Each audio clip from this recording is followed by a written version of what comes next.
Dear students, today we will discuss a very important topic and that is post-colonial sensibility. क्या है ये?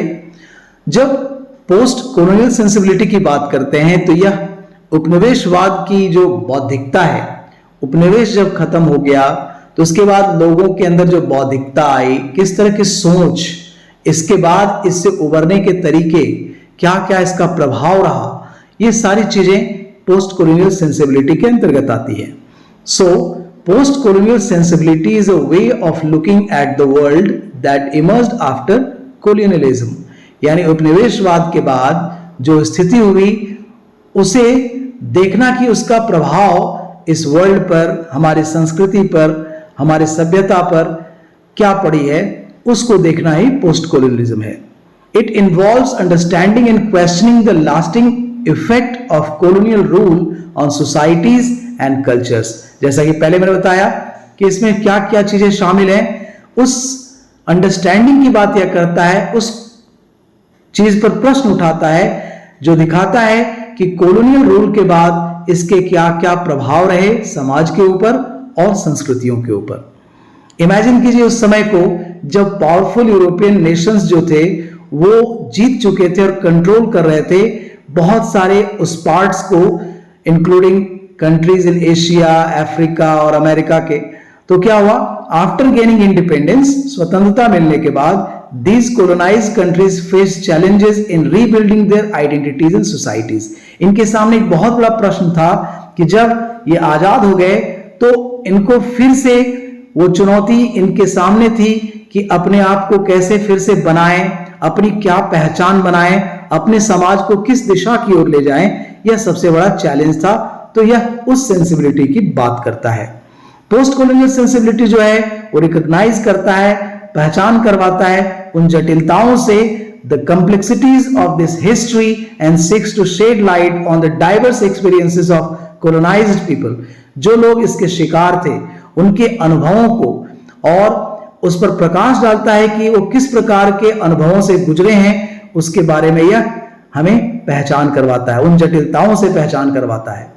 It challenges dominant narratives that may downplay the impact of colonization and strives to give voice to marginalized communities.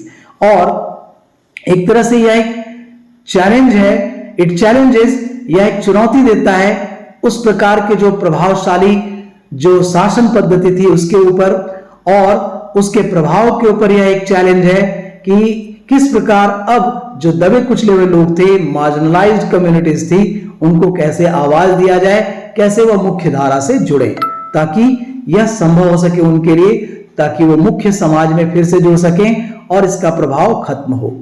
This perspective encourages us to question and rethink the established knowledge system. जो उस समय knowledge system को establish किया गया था, जो जबरदस्ती थोपा गया था, उसके ऊपर चैलेंज करना, उसको तोड़ना और इस चीज को रीथिंक करना, सोचना, that were often shaped by colonial powers, जो उन लोगों ने, colonial powers ने इनके ऊपर लाद दिया था. So it emphasizes the importance of recognizing and valuing local histories. अब उन सारी चीजों को नकार कर जो उनका पर्सनल, व्यक्तिगत, लोकल, जो उनका अपना इतिहास है, ट्रेडिशन है और वेज ऑफ नोइंग है, जो जानने का उनका तरीका है, उसको समझना, उसको मुख्य धारा में जोड़ना, उसको प्रायोरिटी देना, ना कि जो कॉलोनाइजर्स ने किया था उसको, बल्कि उनको भूलकर अपनी सभ्यता संस्कृति को आगे बढ़ाना इसका मुख्य उद्देश्य है. ये पोस्ट कॉलोनियल सेंसिबिलिटी हमें बताती है. Post colonial sensibility x tends beyond academic discussion. यहां पर सिर्फ शिक्षा की बात नहीं हो रही है, इसका लिटरेचर पर क्या प्रभाव पड़ा, आर्ट पे क्या प्रभाव पड़ा, पॉलिटिक्स और सोशल एक्टिविज्म पे क्या प्रभाव पड़ा है, उसके ऊपर ये डिस्कशन होना चाहिए. It inspires a critical engagement with the present, aiming to break down structures of operation and promote social justice. यह हमें प्रेरित करता है एक क्रिटिकल एंगेजमेंट के लिए, एक आलोचनात्मक तौर पे वर्तमान में जो चीजें हैं उसके ऊपर ध्यान देकर उस पर लक्ष्य करते हुए कि जो पहले स्ट्रक्चर था, जो ऑपरेशन था, जो एक तरह से इनको दबाया गया, उन सारी चीजों के जो स्ट्रक्चर्स थे, ढांचागत तरीके से इसके ऊपर जो शासन किया गया लोगों के ऊपर, उसको तोड़ देना और एक सामाजिक न्याय को सामने लाना इसका मुख्य उद्देश्य है.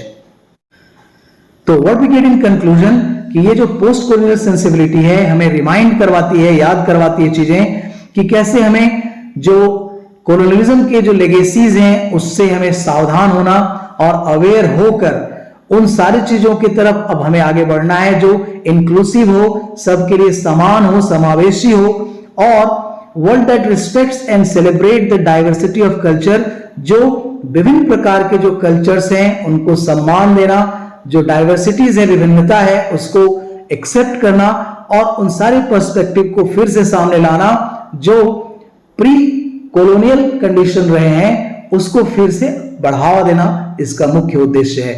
यानी आप समझिए कि जो पोस्ट कॉलोनियल सेंसिबिलिटी है वो उपनिवेशवाद के बाद जो लोगों ने जो झेला, जो समझा, उसके बाद उनके अंदर जो बौद्धिकता आई है, जिस सोच के तहत उन्हें अब मुख्य धारा से जुड़ना है, उसकी बातें ही कहलाती हैं post colonial sensibility. So dear students, this way you can understand this topic well. Thanks a lot for watching the video, keep watching. हाँ, एक चीज का ध्यान रखेंगे कि जो भी मैं वीडियोस डालता हूं, बहुत सारे स्टूडेंट्स बोलते हैं कि ये वीडियो नहीं है, तो आप जाकर प्लेलिस्ट में जरूर देखें जो सेमेस्टर 6 का प्लेलिस्ट है। आप वहां उन सारे वीडियोस को देखेंगे और आप लाइक करते रहिए, सब्सक्राइब कीजिए और जो भी आपको नए वीडियो चाहिए उसके बारे में आप कमेंट करते रहिए। Thanks again, have a good day, bye bye.